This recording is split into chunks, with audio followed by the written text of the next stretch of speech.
You went in for a lamp, one lamp, 20 minutes in and out. Somehow, an hour and a half later, you're loading a flat-pack bookshelf, 3 scented candles, a bag of cinnamon buns, and a set of drinking glasses you didn't know you needed into a cart the size of a small boat, and you still haven't actually found the lamp section yet.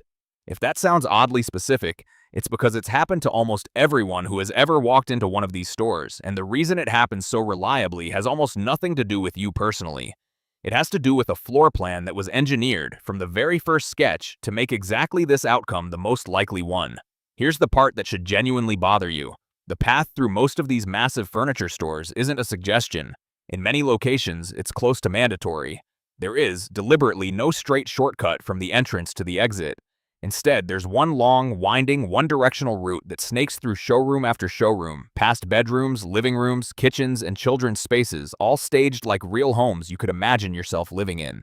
This layout has a name in retail design circles, the loop, and its entire purpose is to guarantee that a customer who only wanted one specific item still has to physically pass by almost everything else the store sells before they're allowed to leave. Let's talk about why that loop works as well as it does, because the mechanism underneath it is more interesting than the layout itself. Every showroom you walk through isn't just displaying furniture, it's staging an entire imagined life. A fully decorated bedroom with matching lamps, rugs, and shelves, arranged exactly the way a design magazine would arrange them. Psychologists who study retail environments call this an immersive merchandising strategy, and it works because your brain doesn't just evaluate a chair as a chair when it's sitting inside a fully realized room. It evaluates the whole scene, and it starts imagining your own life slotted into that scene, which makes individual items inside it feel less like isolated purchases and more like small pieces of a life you could have if you just picked up a few of them on the way out. Now here's a curiosity gap worth sitting with. Why do these stores make the path so deliberately hard to shortcut, even for return customers who already know exactly where the lamp section is? Because familiarity is exactly the thing the layout is designed to work against. Frequent shoppers eventually learn informal shortcuts through the maze, cutting across sections instead of following the intended loop, and store designers know this happens.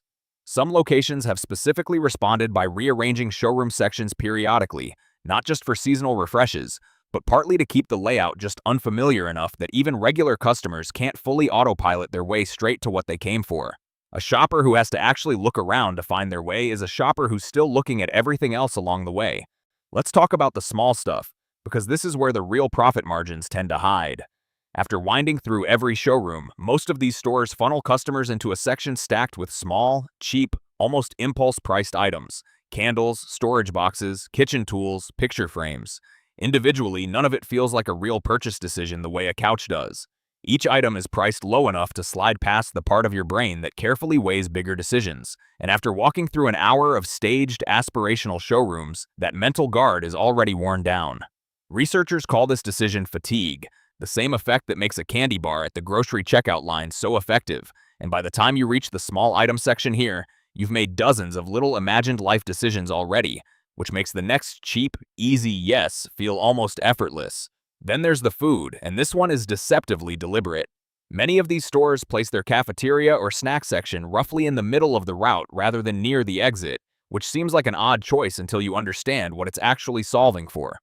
Hunger and fatigue both reduce a shopper's ability to resist impulse purchases, and a mid-route food break does something clever. It refuels the exact energy needed to keep pushing through the second half of the loop rather than letting fatigue cut the shopping trip short. A tired, hungry customer leaves early.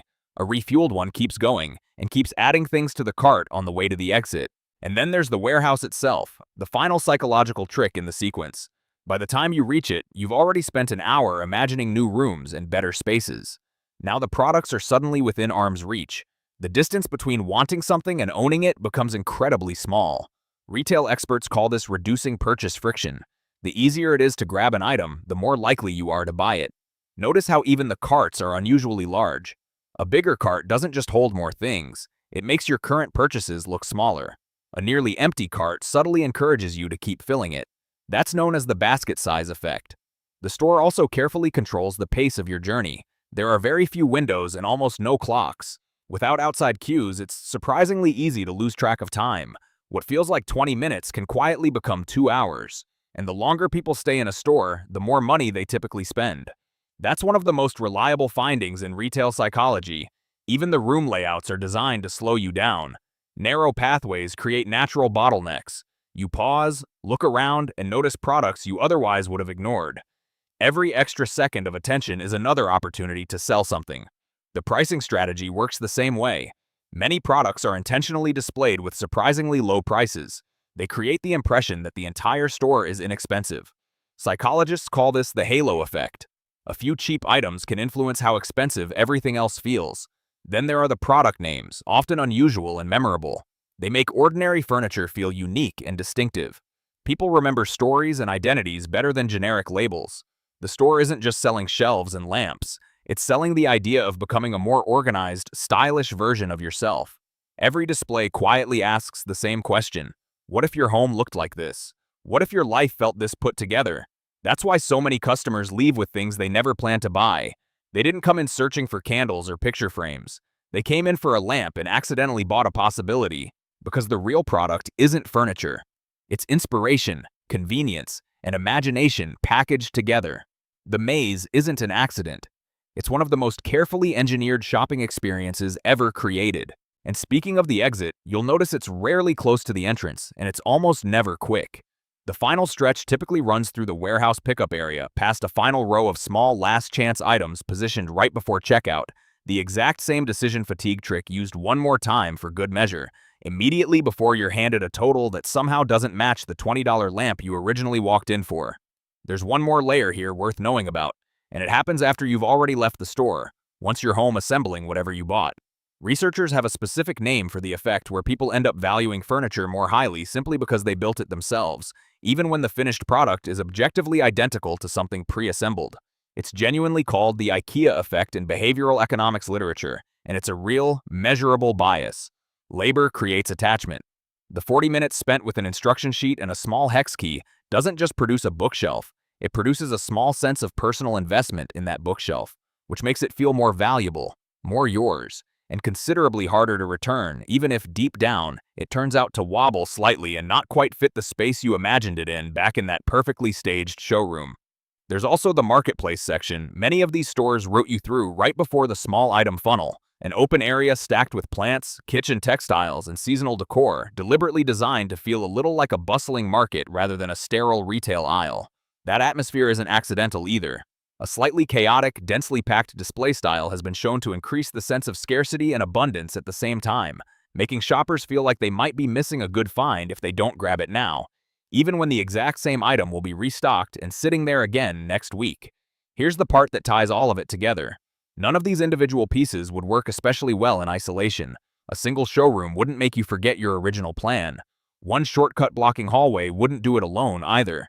It's the entire sequence, the mandatory loop, the staged rooms, the shifting layout, the mid-route food, the small item funnel at the end, all built on top of each other, engineered as a complete system with one specific outcome in mind, keeping you inside it and keeping you buying for far longer than the lamp alone ever justified. And once you understand that this loop was designed this carefully on purpose, you start noticing the same underlying trick almost everywhere retail spaces exist. The grocery store that makes you walk past the bakery for milk, the pharmacy that puts everyday essentials at the very back, the department store with no clear shortcut between departments. Different products, same underlying blueprint, and the same basic question worth asking every single time you walk into a space like this. Did I choose this path, or did the building choose it for me? And by the time you're standing in the checkout line holding a cart full of things you never planned on, that question usually already has its answer.